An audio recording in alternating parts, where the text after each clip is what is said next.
Good morning. My name is Kathy Ostromborski. I'll be the service coordinator today. Welcome to the North Chapel. It's so good to see everybody.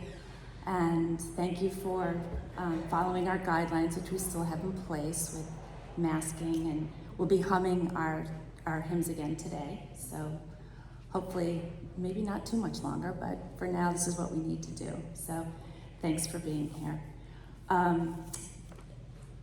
This would be a good time to turn off anything that buzzes or rings. And we want to say a welcome to anyone new that's here visiting today. We have a guest book in the back if you'd like to sign that. We are still not doing coffee hour, but there's a little bit of time after the service if you want to visit outside on the porch. That's a good time to kind of catch up with people. And there are a number of announcements that are in the order of service. So please check that out, as well as the church website, which also contains a lot of things going on. And Deb, you want to come up for additional?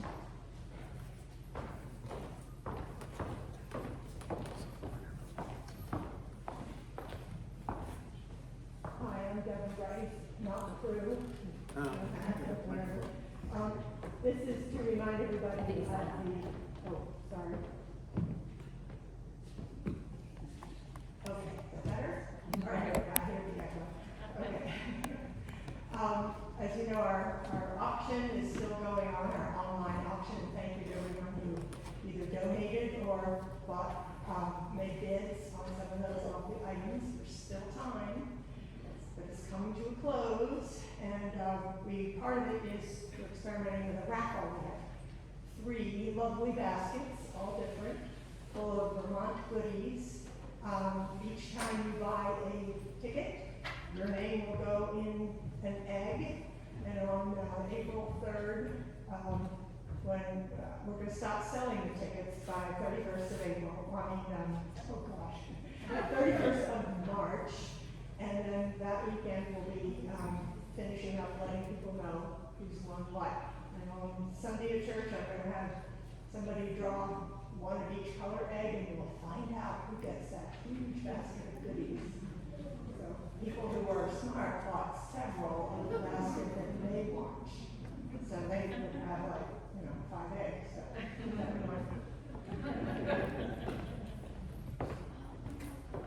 Thanks, Deb. Our opening words this morning are by Aisha Shirazi, and the name of the poem is Butterfly, the Creature of Change and Survival. I grow, I struggle. I am not nurtured, not cared for. I learned the harsh lessons of life alone. Then, satisfied in my growth, having learned my lessons, I gain maturity. I am ready for change. I build walls around myself to protect this change. For change I must. I hang, waiting patiently. Change must occur, for what else is left? I push now. I am impatient. I have waited long enough. It is time. I'll show this world that I can survive. One side of me is exposed to the world, then another, slowly at first, for I do not wish to shock, only to dazzle. Released am I, free to show myself in all my glory, in all my splendor. For I have changed. I am now who I am meant to be. I am finally me. So fear not change. It comes naturally. Be brave, learn well, and when the time comes, be free. Good morning. I woke up in Biddeford Pool, Maine this morning, having attended a ministers' gathering of Northern New England ministers. We had a blast. It was a lot of fun. I won't tell you our little secrets, but they were fun.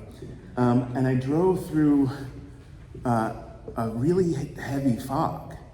Biddeford Pool, Maine is right on the coast, I'm sure many of you know. And it was so dense I couldn't see the heavy fog warning signs on the way home, and I missed a turn. So I ended up I planned to be here at 9 o'clock, and I got here at 9:28, and I was really worried that I wasn't gonna make it. But the coolest thing happened, which was that as the fog broke and thinned in certain areas, the light refracted right on the highway. So for the first time in my life, I had this experience of driving through rainbows, and I picked up a pot of gold, and then the second time I had to give it back. Picked it up and gave it back. I'd love to share with you a poem by Pesha Gertler called The Healing Time for our opening words. Finally, on my way to yes, I bump into all the places where I said no to my life, and all the unintended wounds, the red and purple scars, those hieroglyphs of pain carved into my skin and bones, those encoded messages that sent me down the wrong street again and again, where I find them, the old wounds, old misdirections, and I lift them up one by one, close to my heart, and I say, holy, holy, holy. Welcome, everyone. It is good to see you. We'll now pause and take a moment for a time of meditation.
Ready or not, here I come.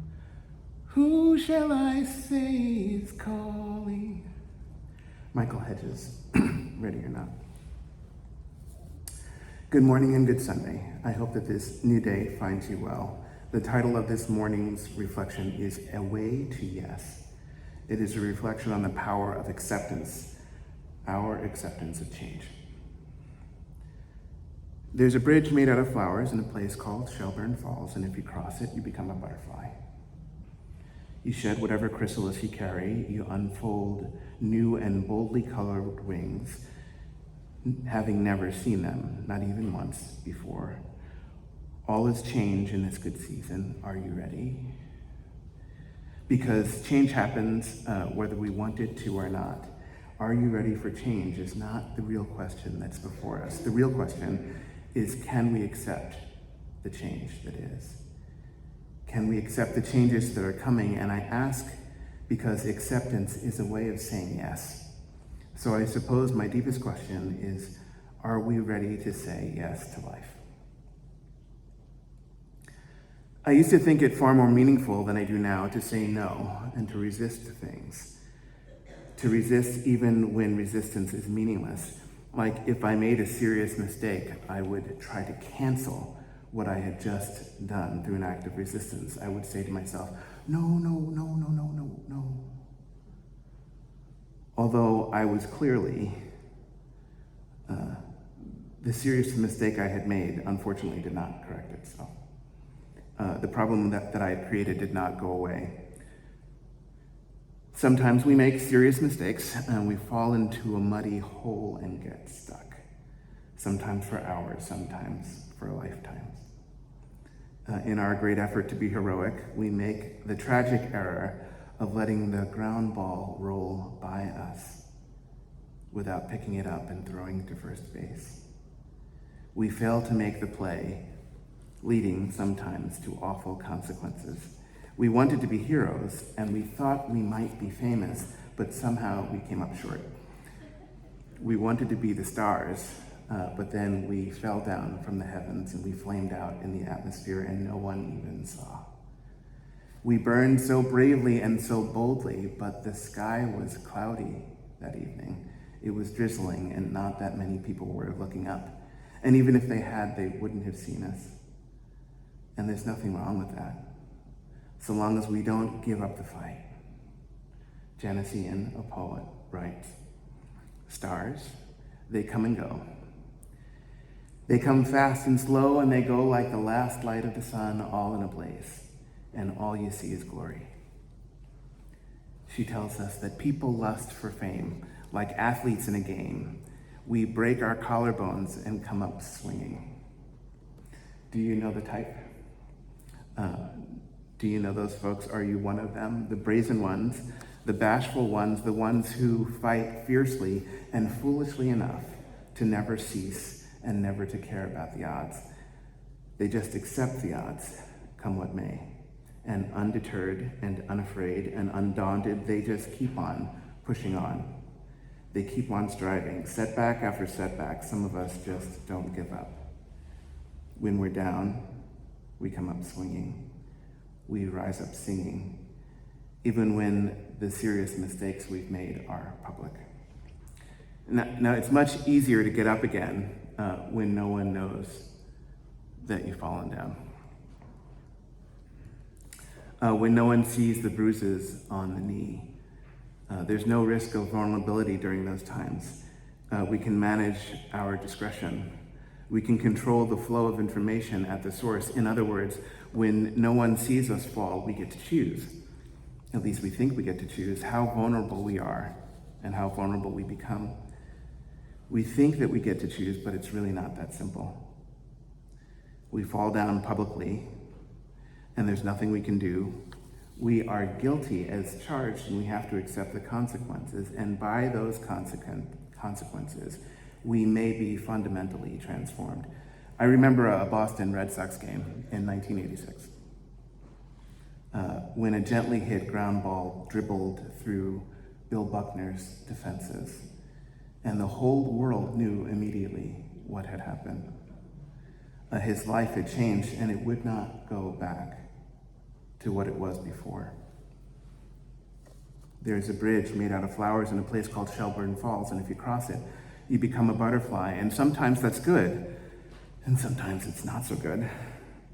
And most of the time, we can't control the outcome, try as we may. We can prepare for it, we can practice, but we are never ready when the unexpected happens, when we make a serious mistake.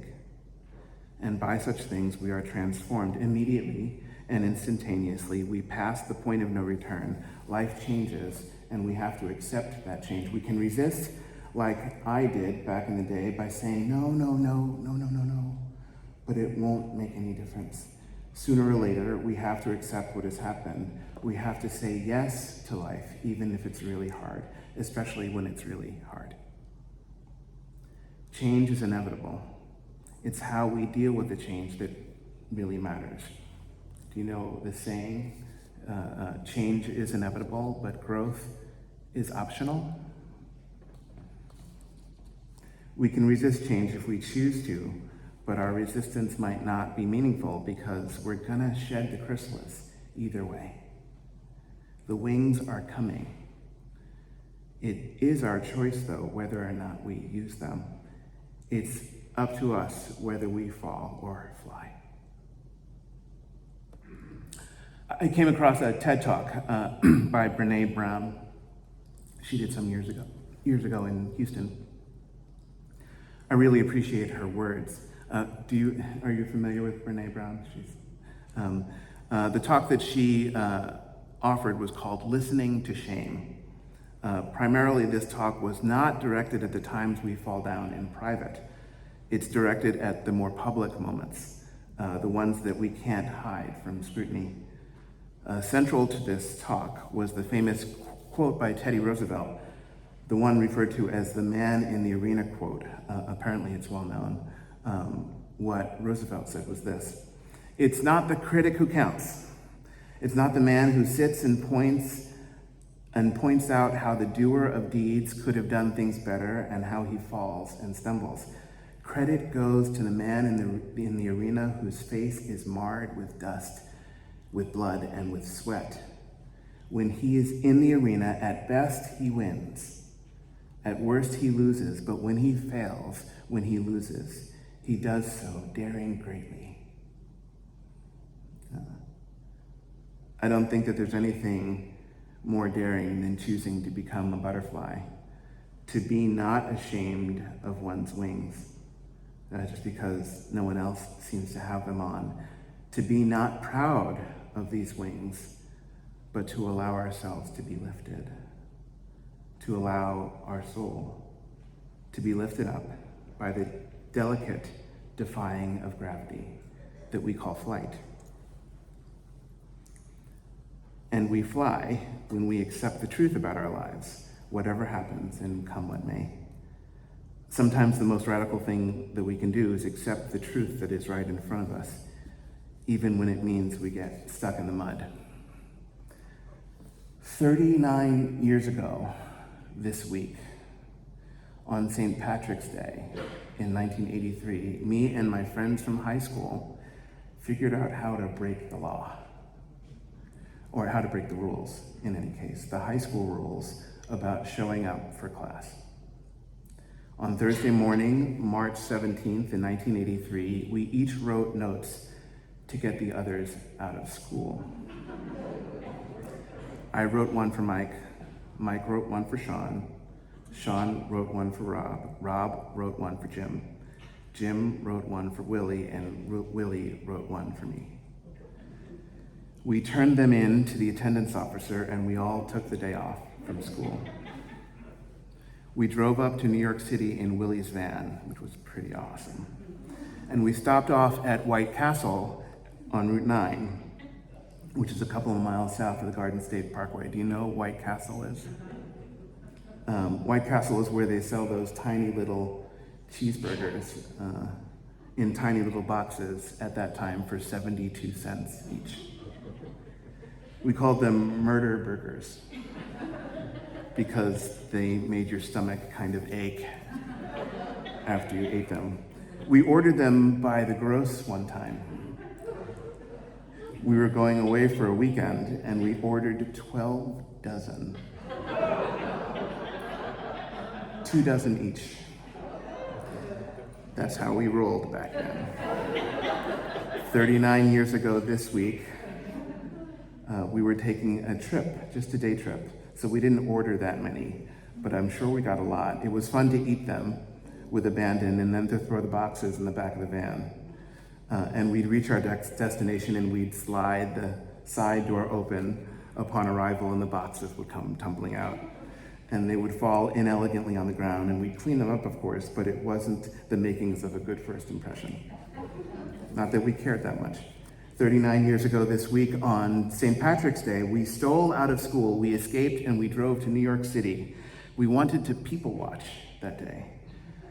We headed out to a place called McSorley's. We were too young to get in, but we went to McSorley's. The word was McSorley's was the place for the best St. Pat's parade. We drove in and we found a place to park and we set out on our secret adventure. None of our parents knew where we were, which wasn't the wisest decision. I'm glad that your kids are gone. I don't want them to know. But we figured that we'd be home soon enough. It was only going to be a day trip. The parade was lovely, lots of fun, and it was so crowded. We couldn't see the parade, but we decided to get a better vantage point. We climbed up some stairs in front of somebody's apartment building so that we could have a better view. The parade was uneventful, but not disappointing. It was delightful, actually, the part of it that we saw average marching bands, floats, and phalanxes, the color guard from competing high schools, cheerleading teams, and the like. Maybe the Rotarians or the Elks. We couldn't tell from where we were. It wasn't clear, but it was clear that they were proud. There were a lot of groups, different clubs and teams and such. Network TV stations were covering it. ABC and NBC were there, and there was a WPIX affiliate. The camera trucks were stationed here and there strategically so that they didn't get in the way of the floats and the festivities.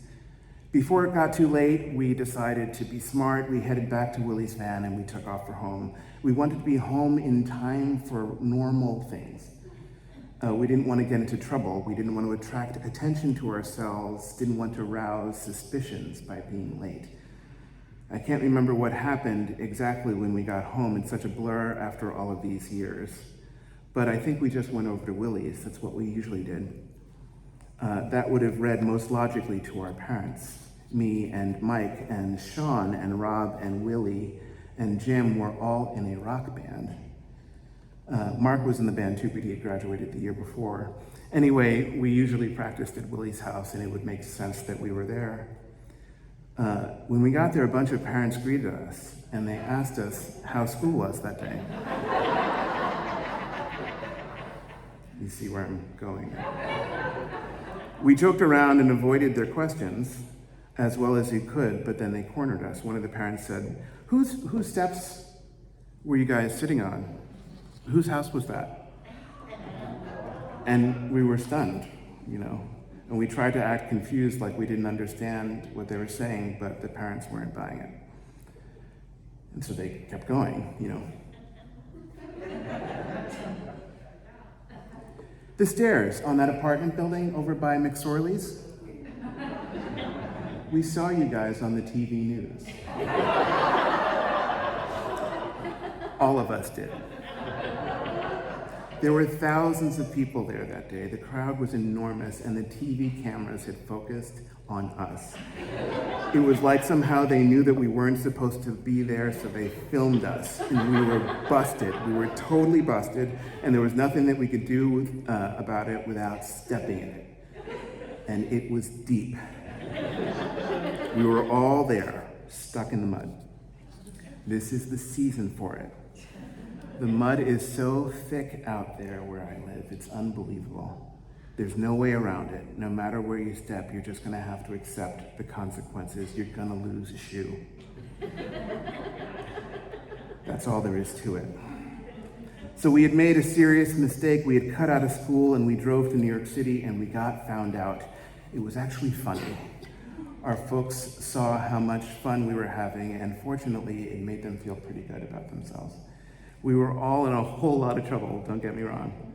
But there was no shame in it. All we were was guilty. And we were okay with that. We thought it was pretty cool, actually. And this part goes back to the Brene Brown talk that I had listened to. Because I remembered that she was saying that there's a great difference between guilt and shame.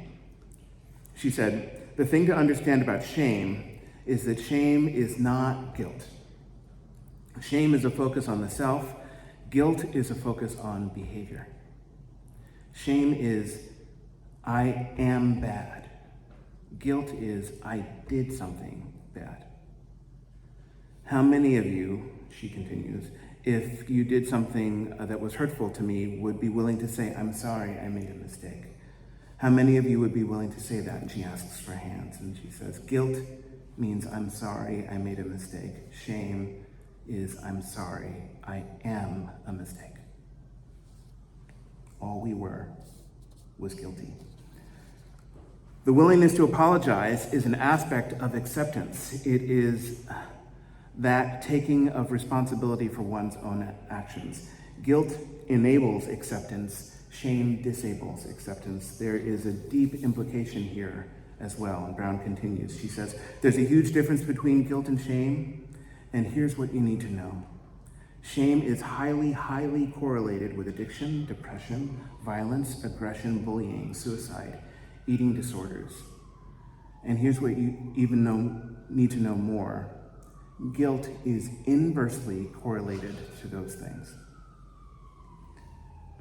The ability to hold, bless you.